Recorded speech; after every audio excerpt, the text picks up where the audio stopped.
Voces Globales, el epicentro del análisis global.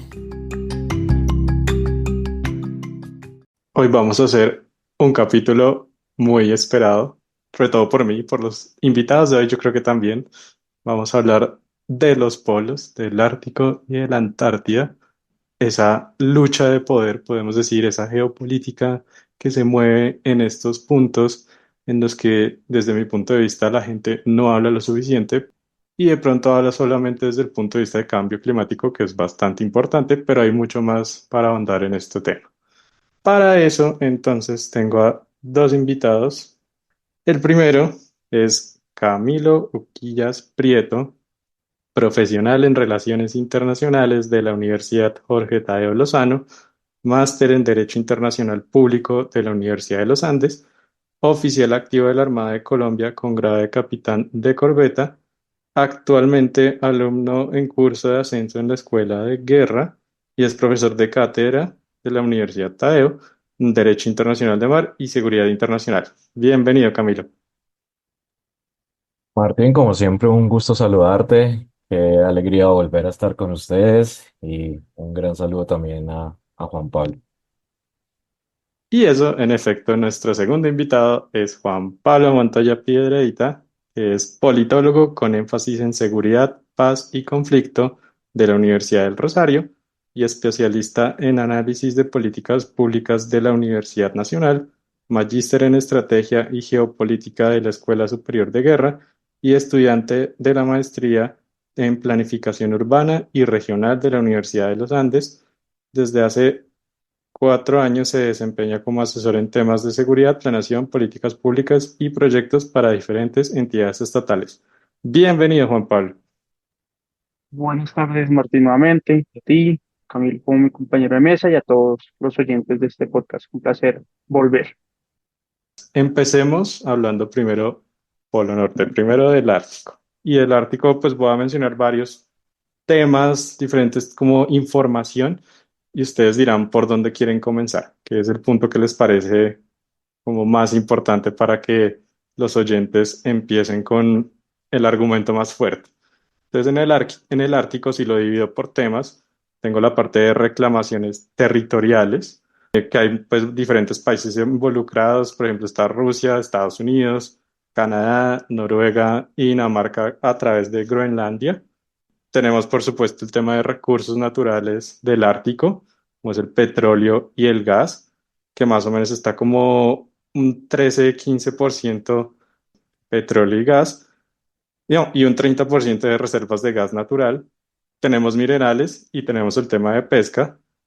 Y por supuesto, un tema muy importante que es el cambio climático y todo lo que va con eso, que es el deshielo del Ártico, ruta marítima. Tenemos ese impacto geopolítico que puede tener todos estos temas de deshielo, de cambio climático frente a estos temas, lo que se puede abrir. Militarización del Ártico es otro tema que es bastante tratado, especialmente por Rusia, Estados Unidos. Tenemos temas con OTAN, China también está presente ahí.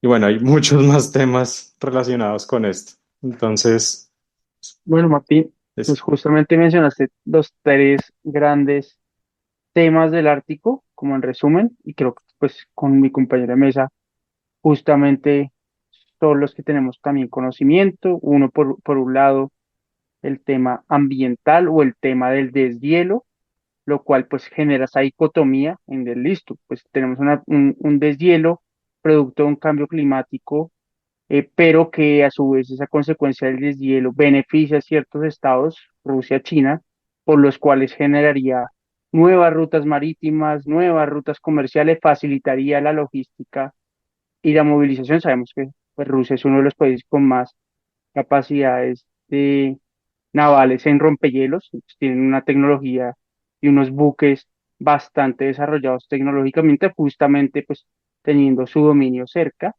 El segundo, pues esas disputas geopolíticas que hay entre los diferentes estados, entre Estados Unidos, Canadá, Rusia, pero como decíamos, lo mencionabas, entra en Suecia, entra en Noruega, entra en Dinamarca, los famosos países escandinavos que han tenido presencia en este territorio desde hace siglos. Cortemos un poco esa tradición vikinga escandinava desde hace desde hace unos siglos anteriores y justamente también el tema de lo que hablaba de de la presencia militar y de quién pertenece también a fin de esas disputas, y creo que lo hablaremos también un poco con la Antártida, a quién pertenece este territorio, de quién es, hasta qué parte, hasta qué partes de tal estado, o quién o cuál es, o cómo se va a distribuir de manera que todos queden como felices y contentos, lo cual es, pues sabemos que es difícil a niveles cómo repartir la torta, y cómo se reparte esa torta, quién y también quién va a repartir esa torta, porque sabemos que acá no están estados pequeños, están las grandes potencias del mundo, pero también otros estados, y lo veremos más adelante en la Antártida, pues Colombia, que también tienen intereses ahí, entonces es muy importante iniciar. Creo que ese es el resumen completo, pero para mí el tema también a nivel, si lo hablamos en este podcast continuación de los temas de hegemonía del mar, es justamente eso, esa dicotomía de o protegemos y que generamos protección ambiental, o se beneficia el deshielo para que se facilite la navegación, pero también qué consecuencias a nivel ambiental generaría eso con con el aumento en cierto punto hasta el nivel de los o el nivel del mar en esa zona norte. Entonces eso también podría tener, se puede hablar de hielo, pero también qué consecuencias ambientales podría tener para la región y para la flora y fauna, que sabemos que hay especies únicas en el mundo. Es eso, iniciaría con eso. De acuerdo con eso, Camilo. El tema climático es el punto más importante, que ahí se desprende todo lo demás. Gracias, Martín. Sí, aquí complementando, escuchando a Juan Pablo, me gustaría de pronto tener en cuenta, de pronto en la abertura que hizo, en la apertura, perdón, que hace Martín, dice que se está viendo desde el punto de vista netamente climático, de todo lo que está generando precisamente el cambio climático. Sin embargo, pues sus efectos se están viendo ya hoy en día, ¿no? Es como una proyección a futuro, pero si lo analizamos, pues es, o sea, si ya lo observamos y con todos los documentos y lo que uno puede encontrar en medios abiertos, se da cuenta, pues que esto ya nos está afectando directamente. Frente al tema que mencionaba Juan Pablo de el conflicto geopolítico, geoestratégico que se está dando en la zona, vemos una Rusia bastante activa. Uno creería, por estar al otro lado del país en una guerra con Ucrania, totalmente abierta con Ucrania, creería que por esa razón dejaría de estar muy atento a su zona ártica. Y uno encuentra todo lo contrario, ¿no? Uno encuentra que están aumentando su poderío no solo naval, su poderío aéreo, su poderío militar, precisamente porque, frente a lo que dice Juan Pablo, la importancia que está tomando esta zona.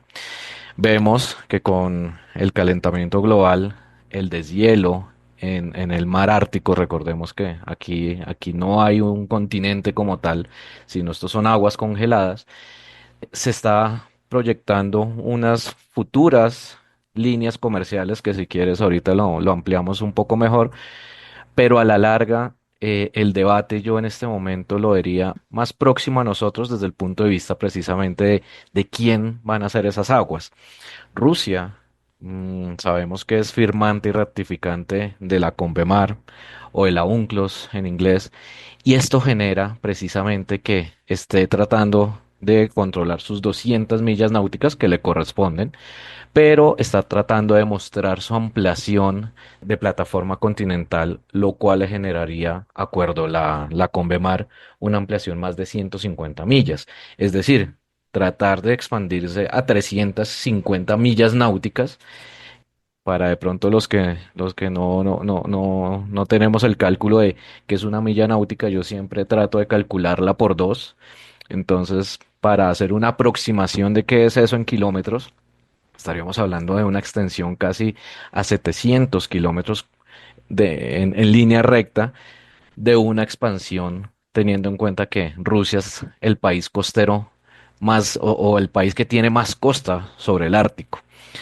Si vamos al detalle, Creo que Rusia le está jugando, le está apostando no tanto a la línea comercial como tal, sino a los recursos que hay acá, a los recursos que hay bajo esa plataforma continental, los estudios que tienen tanto los Estados Unidos, los noruegos, los mismos rusos, los canadienses, proyectan que aquí debajo de esta plataforma continental, debajo de estas aguas árticas, está más o menos un 40% de petróleo que no ha sido explotado en este momento por la humanidad. Entonces, imagínense la riqueza del que se pueda quedar con esa zona.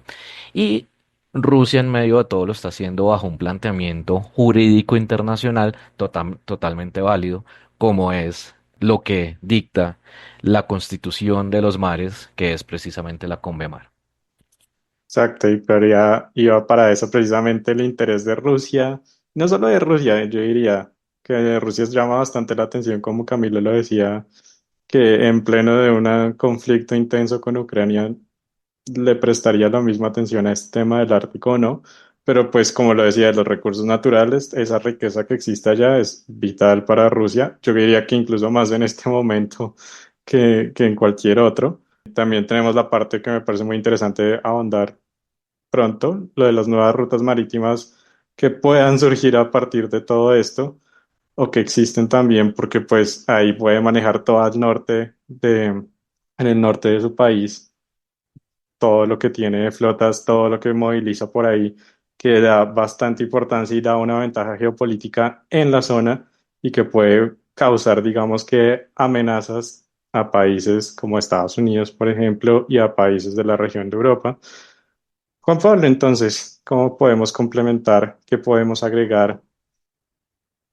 No, no, básicamente más que en desacuerdo así, es en acuerdo exacto el tema a nivel de los recursos. Es importante, como decía compañero, bueno, quién se va a quedar o cuál va a ser, como decía yo, cuál va a ser esa repartición, quién queda con qué, tanto a nivel de territorio como a nivel de recursos, exacto. Y hay diferentes estudios que se habla que aproximadamente 90.000 millones de barriles de petróleo se encuentran en esta zona, más de 1.669 billones de pies cúbicos de gas. Entonces, pues son recursos que siguen siendo importantes, pese a que se habla ahorita de descarbonización, de energías limpias, ahorita que se nos aproxima la la COP Cancali, pero igual el petróleo y el gas siguen siendo recursos vitales a largo plazo y sabemos que más aún para estos países del norte, en los cuales el invierno pues es mucho más duro, mucho más, tiene un mayor impacto y se ha demostrado en el último tiempo. Los inviernos, las temperaturas han sido mucho más complejas, efecto no del cambio climático, pues eso ya dependerá de unos estudios científicos más importantes o más rigurosos, pero se ha hablado en enero cómo fue el impacto del invierno en estos países, en esta zona. Y no, y recordemos que aparte de las grandes potencias lo estaba pensando, sí, están Estados Unidos, Noruega, Suecia, Rusia, pues hay otros estados que pueden considerarse como pivotes o de escala intermedia, como lo son Finlandia e Islandia. Entonces ellos también pueden tener un rol, ya sea a favor del tema, o tomar una posición independiente, o tomar una posición a favor de, no sé, generar una alianza entre los países occidentales contra Rusia. Pero acá yo creo que pese a que estos ciertos países son amigos, Noruega, Suecia, pueden ser afines a Canadá y Estados Unidos, pero acá esa afinidad ya no importa porque pues ya hablamos de recursos y de tierra, que es escaso, que son, pues aquí yo creo que ya tanta amistad, aquí ya iría el interés particular de cada estado sobre más allá de un tema de cooperación, que lo veo complejo para este tema. Es difícil hablar de cooperación, Camilo. En este tema sí sería, como dice Juan Pablo, repartir la torta a pesar de los estudios que existan. Imposible, siempre es difícil poner a todo el mundo de acuerdo y todo el mundo contento en cualquier decisión, pero habría un punto medio para eso. Pues yo sí lo veo como un punto de bastante discordia, más si vemos como Juan Pablo mencionaba los países que hacen parte, todos los países que menciona son de la OTAN, hacen parte de la OTAN, lo cual precisamente es una amenaza directa para Rusia en el sector. Ya en el 2019, a finales 2018, más o menos, comienzos del 2019, Rusia amplió su base aérea, la base aérea la llamaba el Trébol, en la zona de Nagurskov, en el puro norte de la parte rusa sobre el Ártico, precisamente porque se dan cuenta de el riesgo que les está generando, como que la OTAN los está otra vez rodeando.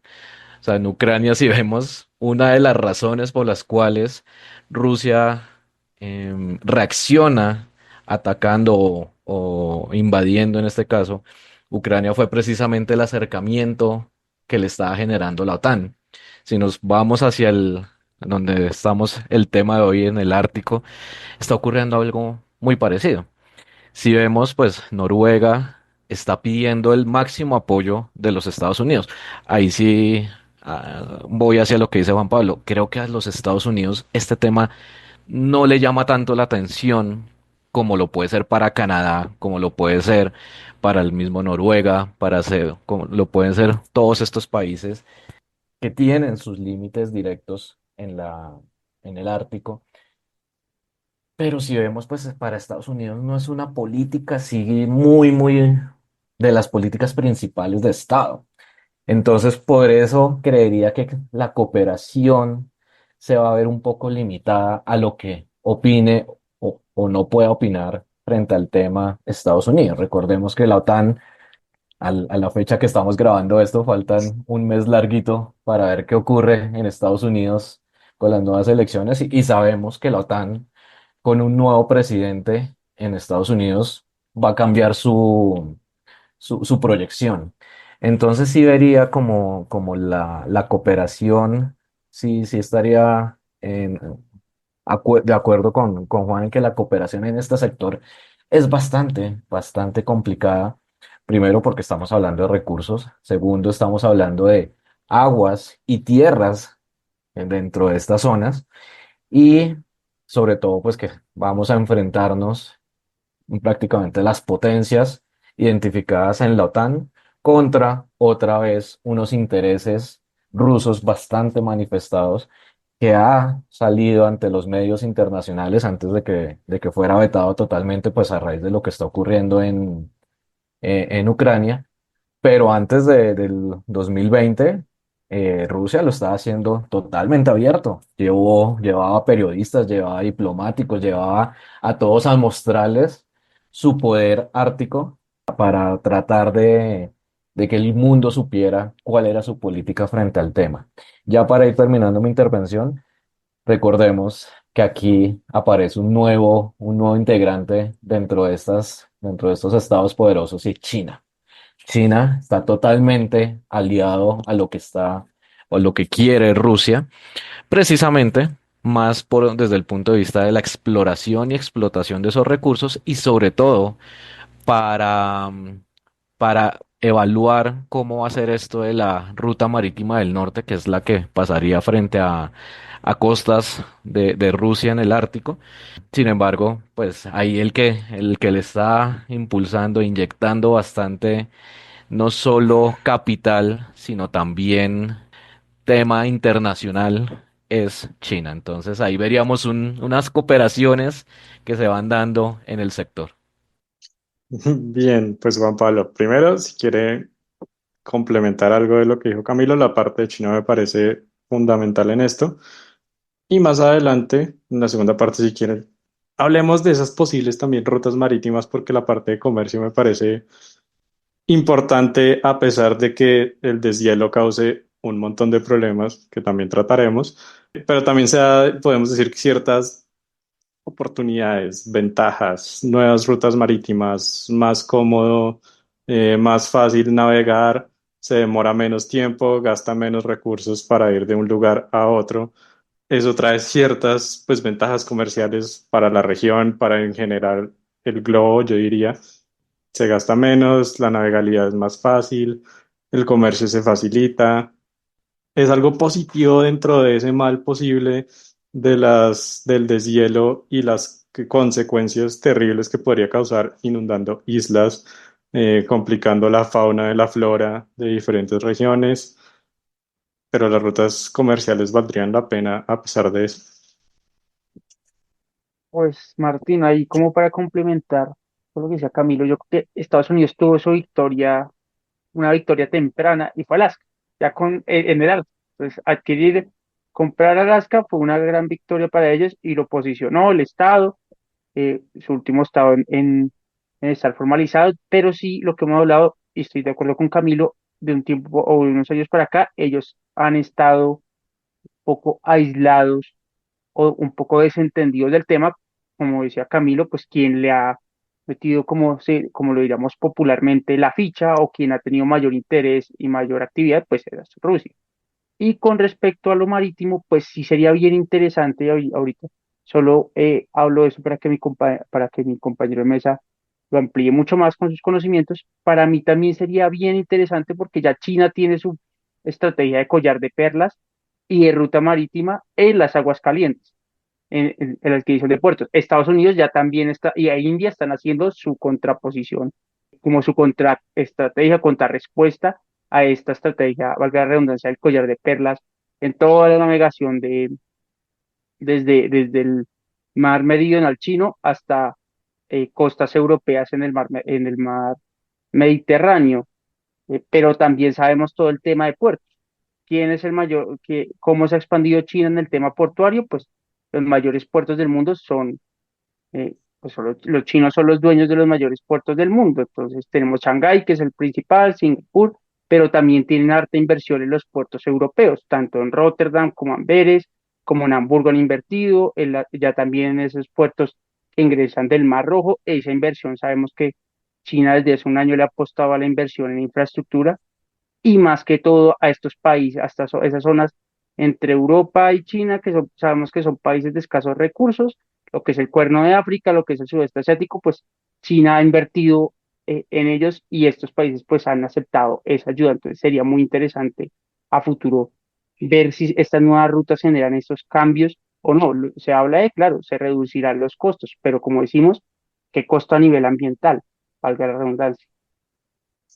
Exactamente. Camilo, ¿qué tal? ¿Cuál es el análisis de cambio climático, deshielo, rutas marítimas, beneficio para todos? ¿O sería igual de difícil mantener ese equilibrio, poner a todos, digamos, contentos en ese escenario? Bueno, yo lo veo, es bastante, yo lo veo muy a largo plazo. Mm, creo que todavía ese tema de la ruta comercial es a lo que le están apuntando tanto China como Rusia directamente. ¿Por qué? Porque pues eso les liberaría unos pasos, bien sea por el canal del Suez, por el sudeste asiático, lo que decía Juan Pablo frente al tema de los tiempos y costos. O sea, hay varios estudios y lo han podido demostrar que la ruta precisamente que decía Juan Pablo, Rotterdam, Shanghai, en este momento haciéndola por el sudeste asiático e ingresando por el canal del Suez, Mediterráneo y saliendo al Atlántico está más o menos unos 38 días. En caso de que no ocurra nada, por la ruta ártica estamos hablando más o menos de 16, 18 días. Eso para el comercio mundial es bastante, pues, totalmente importante. Imagínense, pues, eso en costos y en beneficio para las grandes empresas va a ser mucho. Sin embargo, yo todavía lo veo un poco lejos. ¿Por qué? El deshielo, pues, no es total. O sea, ya esto se podría hablar si estamos hablando de un deshielo la mayor cantidad del año. Todavía estamos hablando de 9, 10 meses en los cuales pues la navegación es muy complicada, navegación que se tiene que hacer con rompehielos, lo cual pues es igual de caro que mandar un buque por las aguas cálidas, como mencionaba Juan Pablo. Ese costo, una empresa pues hoy en día sumado al riesgo, sumado a las aseguradoras que no la apuestan todavía mucho a esa ruta del norte o a la misma ruta del este que es en Canadá. Todavía creo que eso hace falta bastante. La tecnología de los rompehielos hoy en día, la mayor flota de rompehielos la tiene precisamente Rusia. Entonces, pues, ¿qué empresa occidental hoy en día estaría en cuestiones? Puede que si lo manejamos desde un punto de vista moral más que comercial, aquí ustedes saben que prima a veces una sobre la otra, estaría dispuesto a depender única y exclusivamente de la ruta que le provea Rusia frente, poniéndole un rompehielos, sumado pues al tema de no hay tanta tripulaciones, no hay tantos marineros, si lo queremos llamar así, árticos que manejen este tipo de rutas. Entonces creería que esta situación a un largo plazo se podría dar, pero creo que a corto plazo lo más importante es precisamente los recursos que hay en esta zona, los recursos a nivel de petróleos y de minerales. ¿Cuál es el tema del ambiente? Total, o sea, hemos visto y creo que todos hemos visto esas imágenes tan fuertes de ver los osos polares que ya no tienen dónde moverse o se están ahogando porque ya no tienen, recordemos que, ya lo había mencionado, pero recordemos que el Ártico no, debajo de ese hielo no hay nada, no hay tierra, es solo agua congelada, contrario a lo que ocurre en la Antártida. Y vemos imágenes de osos totalmente con hambre porque pues obviamente su alimento se va alejando, ellos ya no tienen dónde poderse ubicar y eso pues va afectando toda la cadena biológica. Si no hay un depredador, los otros animales van creciendo sus poblaciones y eso va afectando de una u otra forma toda la cadena alimenticia. Eso si lo hablamos tan solo a nivel de fauna. Ahora vamos a la flora y ahora vamos a lo que decía, lo que tú comentabas, Martín, de ese hielo se descongela y pues ¿para dónde va, no? Ese hielo va corriéndose hacia nuestras aguas más cálidas y lo estamos viendo ya hoy en día. Esto lo vemos en Cartagena, en donde ya prácticamente sube un poco la marea y el agua llega hasta la ciudad antigua. Lo estamos viendo en Nueva York, lo estamos viendo en ciudades costeras, tanto en Estados Unidos o en el continente americano como en el continente europeo. Entonces, son una serie de situaciones, pero volviendo a la pregunta, sé que di una vuelta bastante larga, pero considero que en este momento es un problema más desde el punto de vista de los recursos que están debajo de esas aguas, que la misma intención de encontrarla o de sacar las rutas marítimas. Creo que a futuro le están apostando a eso, están haciendo todo el control geoestratégico y geopolítico para lograrlo, pero en este momento creo que es los recursos más que la misma vía marítima y obviamente pasando por el golpe que puede generar eso al medio ambiente. Opiniones, Juan Pablo, antes de entrar a otro tema. Ya hemos hablado sobre todo de Estados Unidos, de Rusia, de China, de los países de la OTAN, de los países todos que están cercanos a este y los demás países que, los otros países que están en América Latina, por ejemplo, Colombia. Hablando de Colombia, también merecerían una porción de esos recursos que están ahí o no tiene nada que ver con el tema. ¿Cómo podría tratarlo? ¿Qué intereses tiene Colombia o cualquier país de América Latina, África? No, muy concreto. Pensaría yo que los intereses de América Latina están interesados es hacia el otro lado, o sea, hacia el otro, hacia el sur, hacia el polo, hacia la Antártida.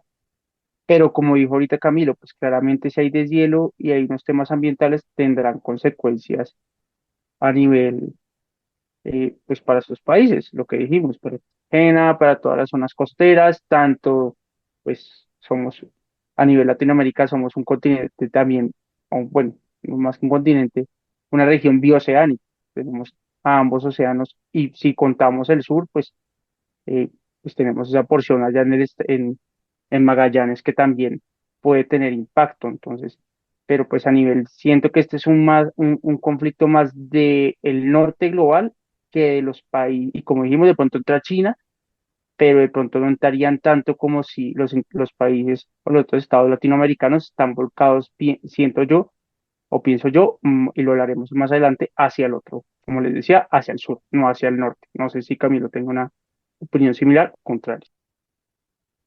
¿Qué tal, Camilo? Antes de pasarnos al sur. Gracias, Martín. Entonces, Yo lo vería, creo que sí, de pronto a nivel de geopolítica estamos un poco alejados del tema, es más, como lo denominaba Juan Pablo, más desde el punto de vista de el poder que tienen los países del norte, pero sí creo que Colombia puede participar de alguna u otra forma desde el punto de vista de políticas que protejan el medio ambiente ártico.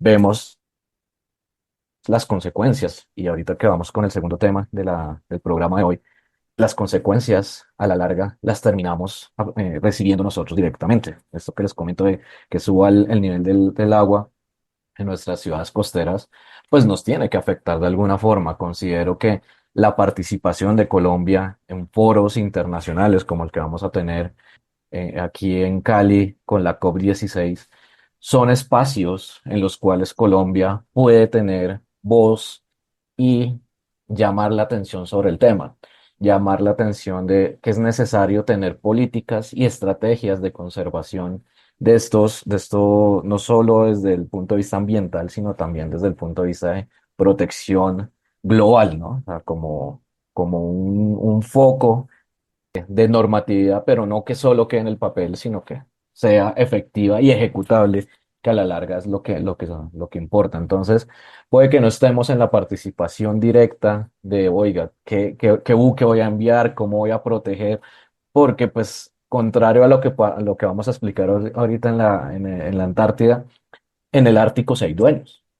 O sea, si hay dueños de esas aguas, hay países dueños de esas aguas, hay países que quieren expandir y expandirse no solo a nivel marítimo, sino a nivel de plataforma continental, lo cual pues hace que el ambiente geopolítico sea totalmente diferente al que vamos a explicar ahorita, en el otro lado del planeta. Pero sí considero que Colombia puede participar en todos estos foros internacionales de protección ambiental en donde Colombia hoy en día ya tiene una voz importante para tener en cuenta. vámonos al sur. Ya los dos han mencionado cosas que se diferencian del norte. De pronto, esa es mi primera pregunta. ¿Cuáles son esas diferencias entre Ártico, Antártida? Porque pues cualquiera podría pensar que es exactamente lo mismo, tienen exactamente los mismos problemas. Parece que los intereses, sin conocer demasiado bien, serían los mismos. Camilo mencionó algo importante, que que en el norte era solamente hielo y se derretía el hielo y no había nada más. Y pues por eso ocurrían los problemas con los osos polares, con la fauna, etcétera. Pero al parecer no es lo mismo que sucede en la Antártida. Y los intereses de los países parece que tampoco son los mismos que con el Ártico. Entonces, para los dos, ¿cuáles serían esas diferencias que identifican entre estos dos polos? Aquí entonces arrancando con esta parte, bueno, fundamental eso, distinguir Ártico es solo agua congelada, mientras que la Antártida es un continente, por eso se considera un continente completo. Estamos hablando de kilómetros de hielo, de agua dulce, empezando porque es agua dulce. Debajo de ese hielo de agua dulce hay tierra, hay un continente. El día que esto se descongele, va a quedar un continente con tierra, pues para poder ilustrar de alguna manera qué es lo que hay debajo de la Antártida. Es un ecosistema totalmente diferente, es un ecosistema más extremo que el mismo Ártico, donde se considera que es el polo sur geográfico. Se encuentran las temperaturas más bajas de todo el planeta, por lo cual, pues vivir o sea, para que un humano o una población humana pueda vivir toda en estas zonas es muy complicado. Ya vamos a ir ampliando el tema, pero donde están ubicados hoy en día los humanos, y ahorita explicamos en qué condiciones, o de pronto, Juan Pablo, si quieres Ahorita explicas en qué condiciones están ubicados las civilizaciones humanas sobre la Antártida. No están alejadas de las islas o de las costas de ese continente. Ya hacia adentro del continente no es muy difícil vivir o es muy difícil que un humano pueda mantenerse más de, ¿qué les digo? Un mes, 2 meses en esas condiciones tan difíciles. Aparte, estamos hablando de un continente que es casi 2 veces Estados Unidos. Entonces, para que ustedes hagan un cálculo de lo grande que es este territorio, es si pusiéramos, si tomamos el mapa de los Estados Unidos y lo contraponemos sobre el mapa de la Antártida, Estados Unidos o la Antártida en este caso, es prácticamente 2 veces ese territorio. Entonces, estamos hablando de un continente completo. Sumado a esas condiciones físicas, a esas condiciones geográficas, se le suman también unas condiciones geopolíticas. Obviamente, todos los países que tienen fronteras hacia la parte austral del planeta, es decir, hacia la parte sur del planeta, pues quieren tener territorios ahí. Y no solo los que tienen proyección o sea, que tengan frontera de alguna forma sobre este continente, sino también países que se encuentran al otro lado del planeta, es decir, sobre la línea del Ecuador hacia el norte, encontramos que quieren y tienen intereses en este territorio y será lo que vamos a ir ampliando en este segundo segmento del programa. Entonces, con eso creo que podríamos abrir el tema. Muy bien, y Juan Pablo, ¿qué diferencias, además de pronto las que ha dicho Camilo, encuentran entre Ártica y Antártida? El tema de los recursos también sería un tema importante, tal vez. Sí, claro, y sería evaluar el tema de los recursos que hay en el sur. Sabemos, ya lo hablamos en el norte, pues está el petróleo, el gas, otros minerales, pero también eh, por esa misma complejidad que hablaba Camilo de ese territorio, también es muy complejo pues generar esa exploración tanto de minerales como de gases. Se ha abordado un poco más lo que hemos visto, esa exploración científica, de flora, de fauna, pero todavía hay mucho por conocer o por saber de este continente. Siento que ya está un poco más, claramente más explorado el norte, con más conocimientos. Todavía es un reto a nivel de expediciones conocer lo que hay, como decía él, lo que, pues donde están ubicadas las bases científicas y las bases militares son hacia el borde, hacia la costa y más cercana hacia la parte continental, tanto de África como de Australia o lo que es el cono sur latinoamericano más hacia, y no hacia adentro, como le decía. Además de eso, las condiciones para llegar, no solo a nivel marítimo, que sabemos que son bien complejas, que toca navegar en ciertas épocas del año, no se puede, por decirlo así, o es un riesgo hacerlo con ciertas condiciones adversas, pero a nivel aéreo también, y lo han hablado muchos pilotos, el tema tanto de tormentas como también cuando uno ve despejado y uno dice, uno tiene el imaginario popular de uno que ve despejado y dice, uy, qué lindo, el cielo está muy lindo, podemos volar. Ahí recuerdo a mi señor padre que es piloto, que dice, no, porque sí, puede estar muy abierto, pero eso quiere, si no hay nubosidad o cierta nubosidad, quiere decir que hay mayores, los vientos son más veloces y en este territorio se habla también de vientos que perfectamente pueden generar afectaciones en las aeronaves. Entonces, también llegar a la Antártida no es tan fácil. Entonces, eso yo agregaría a los temas. Y como decía Camilo anteriormente, pues acá ya hay unos países que tienen su tema tanto terrestre como marítimo, pero no está totalmente hacia adentro. Bueno, ese es el futuro, pensaría yo, geopolítico de la Antártida. Bueno, ¿quién va a ser el dueño hacia adentro? ¿O qué partes van a adquirir? Y sabemos que ya hay unos que, como decíamos, por ubicación y por cierta tradición histórica lo han llevado, pues Inglaterra, otros que no están tan cerca, Reino Unido. Reino Unido, pues, y Francia.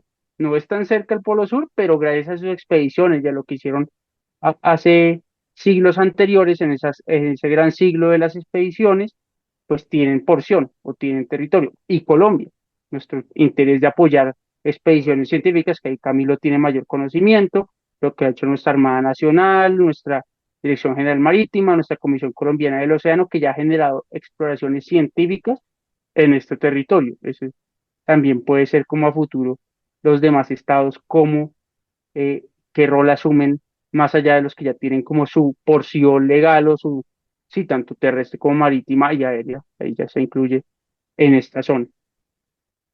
No conocía ese dato de la nubosidad, me pareció fantástico. Los mismos países que estábamos hablando del Ártico tienen esos intereses en la Antártida también, o ahí sí podemos agregarle todos los diferentes países que tal vez limitan, de cierta forma.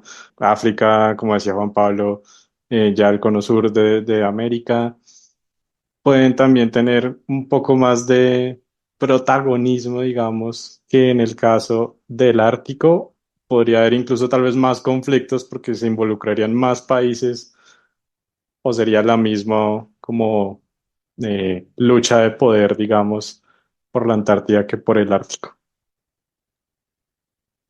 Yo lo veo, aquí hay más participantes. Aquí, como lo analizábamos en la anterior sección, a la larga, en el Ártico, pues son 5 o 6 países que tienen sus límites directos o su expansión de costa la quieren llevar más allá de lo que les corresponde bajo los tratados internacionales. ¿Aquí qué ocurre? Aquí ocurre todo lo contrario. Bajo el Tratado Antártico que se firmó en 1959, si nos ponemos en contexto, pues 1959 estamos hablando en plena Guerra Fría, es decir, plena Guerra Fría entre Estados Unidos y la Unión Soviética. ¿Por qué surge este tratado? Precisamente porque durante la Segunda Guerra Mundial, los alemanes se dan cuenta de la importancia que tiene no solo a nivel de recursos, sino a nivel estratégico para moverse desde cualquier punto de la Antártida, perdón, hacia cualquier lugar del planeta. Tiene lo manejaban desde ese punto de vista geoestratégico. A raíz de eso, los países que como Martín, como tú Martín y como Juan Pablo lo decían, tienen una proyección de sus costas hacia ese sector. Hablamos en Sudamérica principalmente de Argentina, Chile, en el continente africano de Sudáfrica. Si vamos más hacia allá, hacia la Oceanía, encontramos Nueva Zelanda y Australia principalmente. Ellos piden que sea una proyección directa de sus costas. Bajo el tratado se establece que la Antártida no es de absolutamente nadie. Nadie se puede apoderar, o sea, nadie puede decir estas tierras aquí en la Antártida, bien sea en las costas del continente antártico o en el centro, como mencionábamos al comienzo de esta segunda sección, nadie puede decir estas tierras son mías o estas aguas son mías. El Tratado Antártico dice eso explícitamente. Nadie puede poseer o nadie puede ejercer soberanía sobre esas tierras o sobre esos hielos o sobre esas aguas. ¿Qué ocurre? Queda establecido en el Tratado del 59 que esta zona no puede tener ninguna influencia militar. Nadie puede ejercer soberanía militar, ni ejercicios militares, ni realizar absolutamente nada que vaya en temas militares. Sin embargo, si uno se pone a mirar y va al detalle, en este momento hay más o menos unos 20 países que tienen bases establecidas en diferentes zonas de la Antártida y todas son bases militares. Bases militares con temas desde el punto de vista científico. El mismo tratado del 59, el Tratado Antártico de 1959, del cual Colombia es parte, no como o sea, tiene voz, pero todavía no tiene voto, y eso de pronto lo hablamos ahorita más adelante. En este tratado bajo ese tratado solamente se pueden hacer actividades científicas. Es decir, que en esas bases militares tiene que existir única y exclusivamente temas científicos. ¿Por qué son bases militares? Pues de pronto porque obviamente los militares tienen un entrenamiento para este tipo de situaciones, este tipo de circunstancias y este tipo de terrenos. Pero a la larga, y ahí ya enlazo lo que dice Juan Pablo, lo que a la larga lo que están buscando estos países es en unos años puede que cambien las circunstancias y van a cambiar las circunstancias geopolíticas, geoestratégicas, de condiciones ambientales en las cuales, pues, si un país que está al otro lado del planeta, como Estados Unidos, como Inglaterra, como el mismo Rusia, como el mismo China, que ya tienen bases allá en la Antártida, lo que están buscando es hacer soberanía de una manera en este momento científica, pero en un futuro eso va a ser lo que signifique la soberanía en ese territorio tan gigante y que, como ustedes lo mencionaban, se tenga que repartir esa torta de alguna forma. El que no quede dentro de esa torta, pues va a quedar prácticamente aislado de la mayor reserva de agua dulce del planeta, va a estar aislado de la mayor reserva de minerales, de petróleo también, porque pues esta zona también tiene petróleos, tiene gas, tiene todos los recursos de los cuales estamos hablando al otro lado del planeta en el Ártico, pero esto va a cambiar precisamente y más si lo tenemos en cuenta que en el 2048, es decir, en 24 años se pasan a toda, estaremos ahí presentes los tres, en 24 años se tiene que volver a negociar el Tratado Antártico. Y el Tratado Antártico, ya con esta nueva disposición, puede que digan, oiga, mire, yo llevo ejerciendo 100 años soberanía científica, ya es hora de que me den mi parte. Que si ustedes se dan cuenta, ese es a la larga el discurso que tiene Argentina, el discurso que tiene Chile, el discurso que tiene China, Estados Unidos, los mismos noruegos, Francia, que ustedes dicen, pero están al otro lado del planeta, ¿qué hacen allá? Ese es el interés principal, geopolítica y geoestrategia. Esa iba a ser mi pregunta, de hecho, para Juan Pablo, que pensaba de pronto si en 20 años, en 30 años, había de pronto una renegociación de ese tratado o algún país empezaba a salirse de repente de ese tratado para ya andar por sí solo en ese territorio. No sé si es pensar muy caóticamente, si es ya exprimir mucho la imaginación, pero si se da ese escenario, esa lucha de poder, ¿cómo sería? Será clave en su momento. Ya lo hemos dicho, ya se han presentado intenciones, ya intereses de por medio de tanto actores principales en el territorio como otros terceros, lo que acabamos de mencionar, pero lo hablaremos en 24 años, a ver qué se reformuló. Yo creo que sí, muy seguramente se generará de pronto un acuerdo antártico con unas condiciones diferentes a las que se hicieron en su momento, pero a su vez teniendo en cuenta las condiciones geopolíticas y los intereses actuales, entonces, y las proyecciones. Entonces será fundamental en su momento, pero personalmente sí siento que, o pensaría que sí tendría claramente como tiene sentido toda la geopolítica y en todo ajuste de acuerdos y tratados, pues a las condiciones y a los intereses que se tienen en el futuro, que muy seguramente serán muy diferentes. Ya de pronto, ¿por qué no? No hablaremos de temas solo científicos, pronto podemos hablar de otros temas ambientales se ha avanzado en su momento la tecnología para que haya presencia humana o, por qué no, agricultura o temas de ganadería o se habla de pesca, la pesca se ha hablado en este tema de mar, sabemos que hay una pesca también discriminada, una protección también, que en su momento, recordemos los antiguos balleneros, pero que actualmente países como China y Japón siguen haciendo pesca indiscriminada en estas aguas, entonces creo que es algo que también a futuro, y los recursos como la Camilo, los que hay tanto en tierra, pero ahí habla lo que también hay a nivel del fondo, del lecho marino. ¿Qué recursos hay también ahí al lecho marino? También se habla lo que decía Camilo, minerales, se habla que también hay unas grandes cantidades de esos minerales, oro, litio, que pueden estar bajo el suelo o bajo el lecho marino de la Antártida, que pues interesa pues pueden ser explotados. Entonces, pensaría yo que sí sería interesante mirar qué ajustes o cómo se proyecta, pero por lo que va a los intereses geopolíticos, sí, claramente será un acuerdo muy diferente, o bueno, muy diferente, pero sí con cambios sustanciales a lo que se tiene ahorita, que es más el enfoque de protección y el enfoque de presencia científica. Entonces tendremos, como les decimos, como les decía, a otros ámbitos.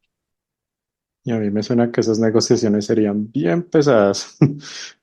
Eso sería bien complicado de llegar a un acuerdo, sea renegociado o un nuevo acuerdo. Me parece que sería bien complicado con todo lo que han mencionado.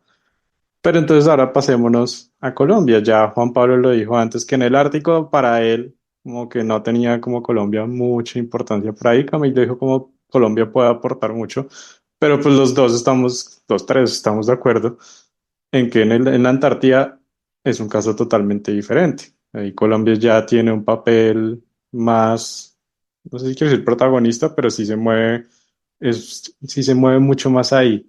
¿Y cómo es eso? Porque bueno, ¿cómo es eso, Camilo? ¿Qué ha hecho Colombia? ¿Qué hace Colombia en estos momentos en la Antártida? ¿Por qué sí es importante para Colombia? Quizás más la Antártida que el Ártico. Obviamente todo lo que han dicho que es más que todo investigación, cosas científicas, investigar la fauna, la flora. ¿Qué intereses tiene Colombia en todo esto?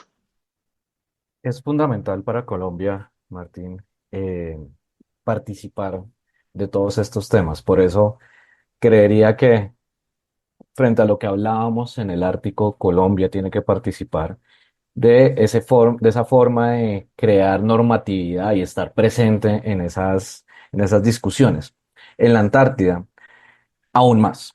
Como ya hemos explicado, la Antártida pues no es de nadie y a la vez es de todo el planeta.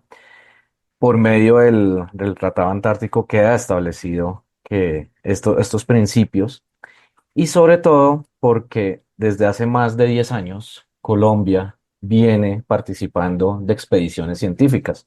Está ahorita a entre finales del 2023, comienzos del año 2024, en lo que se conoce como el verano austral o verano aquí en esta zona. Colombia participó de la 10ª expedición Antártida. Y esto significa que hemos estado 10 años seguidos, pues se rompe un poco por el tema de la pandemia, pero ha sido 10 años prácticamente seguidos haciendo investigación con buques de la Armada de Colombia, con investigadores colombianos de universidades colombianas, con el apoyo de diferentes ministerios del mismo gobierno, el Estado enfocado hacia este tema. ¿Cuál es ¿Cuál es el objetivo? Como les comentaba, nosotros somos en este momento observadores dentro del Tratado Antártico. Lo que se busca es que pasemos a ser miembros consultivos, es decir, en este momento nosotros solo tenemos voz dentro de las decisiones que se toman en el Tratado Antártico, pero lo que buscamos es pasar o a tener voto dentro de esas decisiones. Importantísimo en este año, a raíz de todo este avance que hemos tenido a nivel de investigación científica en la Antártida, para entender también cómo la Antártida nos afecta directamente. Muchos de los fenómenos que tenemos aquí a nivel continental son o vienen precisamente de la Antártida, fenómenos como el Niño, la Niña, que creo que ya todos los tenemos y sabemos las consecuencias de eso, si, principalmente si hablamos aquí en Bogotá. Este tema del agua nos está afectando directamente y son fenómenos que vienen desde el sur del planeta. Gracias a toda esa investigación, este año, en el mes de julio, Colombia ingresó como miembro pleno del Comité Científico de Investigación en la Antártida. Ya somos miembros, y eso es un logro que de pronto no se le dio el boom mediático que se merecía, pero esto es, haz de cuenta, entrar a las grandes ligas de temas científicos. O sea, ya estamos en las grandes ligas, ya estamos jugando la Champions League, como para que ustedes me entiendan a nivel futbolístico, ya somos un equipo que entró a la Champions League a participar directamente y esto significa que estamos haciendo bien las cosas. Se preguntarán, o de pronto los oyentes, bueno, ¿y eso como para qué? Precisamente porque en 24 años se va a definir esto de qué vamos a hacer con esto. Y si Colombia no está ahí, nos vamos a quedar fuera de esas decisiones. Esas decisiones no solo son fundamentales para nosotros como país, sino para nosotros como humanidad. Y Colombia tiene que estar ahí presente. Ese es, a la larga, la importancia de que Colombia haga parte del Tratado Antártico y que destinemos recursos hacia esto. Ha sido manejado entonces como una buena política de Estado y no de gobiernos. Eso sí, me parece importante destacar lo que no ha cambiado entonces con los gobiernos, ese objetivo y esos intereses. Bien. Total, total, eso es fundamental recalcar lo que ha sido una política de Estado, como tú lo mencionas, más que una política de gobierno y los resultados están precisamente en lo que les menciono de entrar a las grandes ligas como es el Comité Científico de Investigación en la Antártida, o pues sus siglas en inglés que son SCAR. ¿Qué sacamos de toda esta conversación sobre Ártico y Antártida, el futuro, cómo es ahora, los recursos, las guerras por el poder que se están dando, que se van a seguir dando y que dependiendo de lo que pase con cambio climático y con en general el movimiento, pues los choques de poder del mundo, ¿qué podemos concluir? ¿Tenemos una esperanza, es una conclusión positiva frente a los polos o es algo más complicado y complejo para nosotros? Pues como les decía, y era la intención desde hace rato de hacer este podcast y es dar esa importancia a las dos zonas que pensaría yo que son, sabemos que hay zonas de influencia geopolítica actual, Asia Central, el sudeste asiático, pero estas son las presentes y las futuras que no solo implican o impactan a ciertos países, sino como lo decía Camilo, es un tema de humanidad, o de, por decirlo así, es un que generan interés global, que son el Ártico y la Antártida. Entonces son esas zonas geopolíticas de potencial interés a futuro, que cómo se desarrollará, el tiempo lo dirá, si seguirá por la vía científica, por el tema de protección ambiental, o ya uno no sabe lastimosamente se generen ya conflictos derivados por el control de estos recursos y de estos territorios, esperemos que no, pero al ser una zona de importancia geopolítica, pues no es descabellado. Si no hay delimitación o no, como decíamos, no hay acuerdos o consensos para generar control y pues como sabemos, no sé, pues las Naciones Unidas tendrán un papel o un rol, intentarán tener un papel, un rol mediático, pero acá pues irá los intereses de los estados más allá de lo que sean las alianzas o la cooperación, o de pronto sí, esos mismos mecanismos que se han generado, como les decía Camilo, el SCAR, puedan ser los escenarios para que sí se generen consensos. El tiempo lo dirá, pero lo que sabemos es, o la intención de este podcast y de la conclusión de todo, es que justamente tenemos dos territorios de suma importancia para nosotros como colombianos, pero también para los demás estados. ¿Cuál? O sea, es la conclusión grande de todos los ámbitos, comerciales, militares, políticos, ambientales, económicos. Entonces, son zonas de vital interés al presente y a futuro. Y además que si uno se pone a pensar, pues, sobre todo, como decía Camila, teniendo en cuenta la situación que vivimos en Bogotá en estos momentos, la lucha por el agua parece no ser tan descabellada en estos tiempos. Ya la lucha por petróleo, gas, etcétera, importante, pero al final y al cabo, el agua, como decíamos en tal vez el primer episodio del Planeta Agua, pues eso es lo que probablemente va a mandar, va a guiar cómo serán, ojalá no, los conflictos en el futuro y que eso ojalá sí se pueda negociar, los tratados funcionen, la diplomacia funcione para que de verdad las guerras de futuro no sean por agua. Camilo, conclusiones. Ah, bueno, Juan Pablo. Era ahí, Martín, y justamente antes de dar la palabra a Camilo, y justamente el agua es un bien limitado e irreemplazable. ¿Usted cómo va a reemplazar el agua? Casi imposible, porque yo me acuerdo que en una clase de economía pública tuvimos esa discusión y llegó un compañero y dijo cerveza. Y nosotros le dijimos, a ver, amigo, ¿con qué se hace la cerveza? Pues con agua también. Entonces, el agua es un bien irreemplazable, igual que el aire, por decirlo así. Entonces, si usted no crea, es muy difícil crear agua o crear aire, o tendría que tener un avance muy estilo Israel, como hacen allá que sale, que le quitan el sal al agua del mar. Es que solo tendrían acceso, solo lo podrían hacer muy pocos países, no todos. Entonces, eso es algo vital. Era ese comentario también respecto al agua. Es un proceso bien complejo también, pero sí. Camilo, ahora sí, conclusiones. Listo, sí, ya creería que es fundamental que nosotros como colombianos, porque mucha gente en la Armada y cuando hablamos de estos temas antárticos y nos dice, pero ¿por qué hablamos de un tema tan alejado de nosotros cuando tenemos muchos más problemas acá? Y considero que es como hemos hablado ya hacia el final del programa, esto es un tema de humanidad. Esto ya no es un tema de solo Colombia, es un tema que está afectando y que va a afectar, porque ya está empezando, pero que a medida que sigan pasando los años, a medida que sigamos depredando el planeta, esto va a ir incrementando. Me encantaría pensar que la diplomacia va a ser una de las salvadoras, pero pues a veces el idealismo se choca un poco frente al realismo.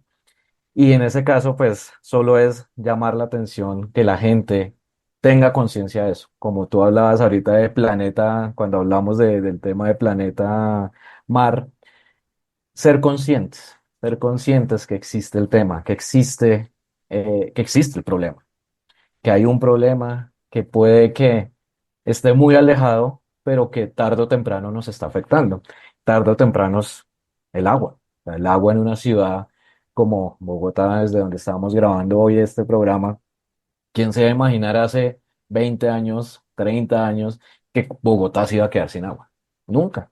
Y todos estos cambios, esta falta de protección precisamente de de nuestro entorno es lo que nos está generando estos problemas. Entonces considero que el Ártico y la Antártida son regiones precisamente donde la investigación científica, la cooperación internacional y la sostenibilidad es fundamental.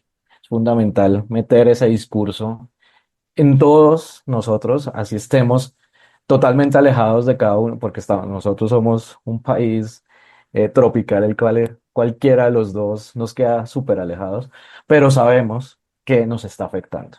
Y es eso, creo que a la larga lo que nos gusta, lo que siempre hablamos para hacer este programa, como concientizar a la gente que hay un problema, que estamos a tiempo de actuar y lo importante es saber que está el problema, pero ser conscientes de que o puede ser más grave o que podemos arreglarlo en este momento para tener un futuro.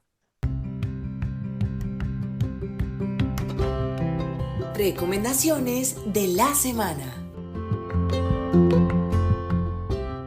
Listo, entonces recomendaciones. Juan Pablo, ¿qué recomendaciones tenemos? Juan Pablo tenía una pendiente que había dejado del anterior capítulo, que quiso decir y no Y dijo. sí, del anterior capítulo había quedado justamente que hablábamos de piratería y todo, un programa muy de la cultura noventera, South Park, ese capítulo de Pirata Somalí, cuando Cartman y su equipo, o Cartman se vuelve líder pirata allá en Somalia, la canción es muy famosa, siempre, nunca se me olvida la canción, y pues ese capítulo habla mucho de estos temas de hegemonía del mar.